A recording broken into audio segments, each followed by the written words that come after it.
Hello and welcome to part 1 of the Ebb and Flow Shrug Crochet Along. I'm Sammi Polasek from Featherbox Art. Let's get started. First, let's go over the materials you will need for this project. You will need 2 packs of Darn Good Yarns DK Weight Herbal Dyed Recycled Silk Yarn Packs. I have marked down what I use as yarn A, B, C, D, and E, and I am using the Maine Coastline colorway. Feel free to change it around if you want to. This way that I used will make it flow from the blues up until the peach color at the top for the ebb and flow sort of effect. The next thing you will need to crochet is your size I crochet hook, and this is 5.5 millimeters.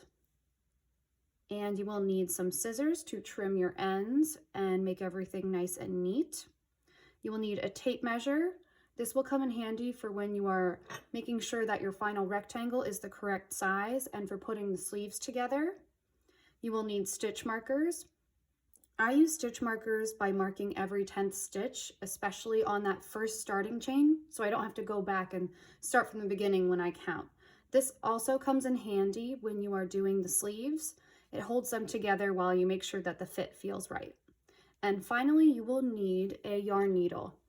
And this will be used to seam the sleeves together after we've made the finished rectangle. To begin, we are going to chain 127 for size A, which is extra small to extra large, or 169 for size B, which is extra large to 3XL. I like to mark every 10 stitches with stitch markers so I can keep track of my stitch count easily. I have chained a smaller amount of stitches just so I can catch up and you don't have to wait for me in the tutorial. So after doing your initial chain, you will then do 3 double crochet in the 4th chain from the hook. I've gone ahead and done the stitches so it's easier for you to visualize.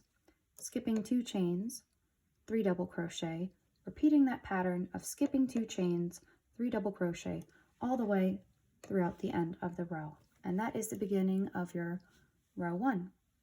Moving on to row 2, you will then chain 1, turn your work, and then do 3 double crochet in the spaces between clusters of the previous row. So I'll show you with that first cluster. You have your groupings of 3 going in the space between, meaning between the actual stitches and not within those top loops. You would do 3 double crochet, and you're going to repeat that until you get to the very end of the row.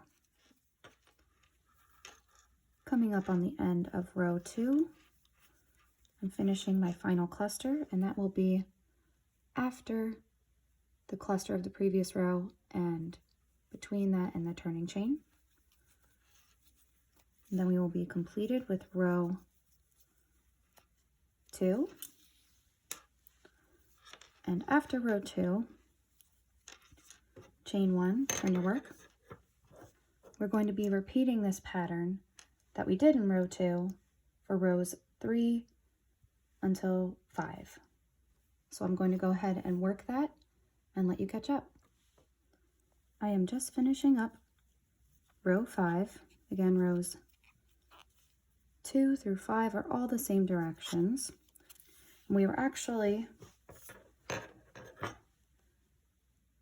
going to be switching yarn for row 6. I'll show you how I switch yarn this first time, and then for the rest of the videos, you can just assume that I'll be using the same method of switching yarn color in the turning chain.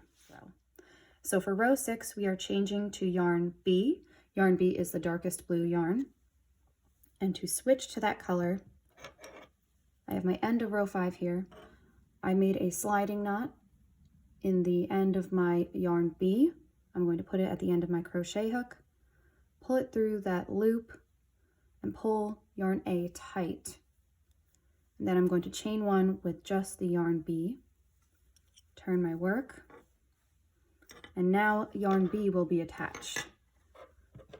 But before I begin crocheting for row 6,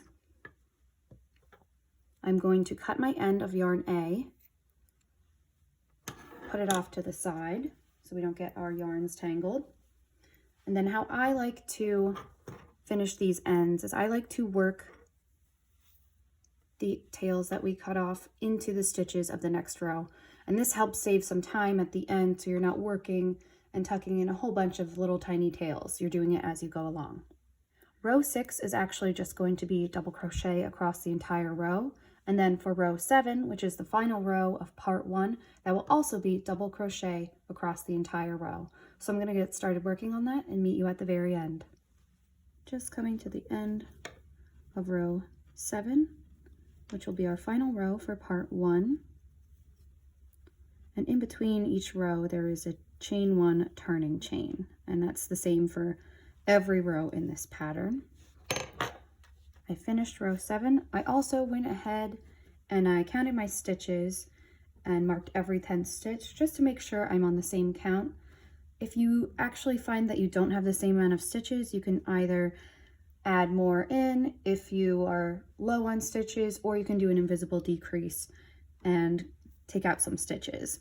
This is a rectangle pattern though, so it is very forgiving, so you don't have to be too strict with the shape. But now I'm at the end of row 7. The final thing that I like to do after I count my stitches is I like to take my scissors and trim any tails that I see sticking out, just so I don't have to worry about them at the end. After I've done that,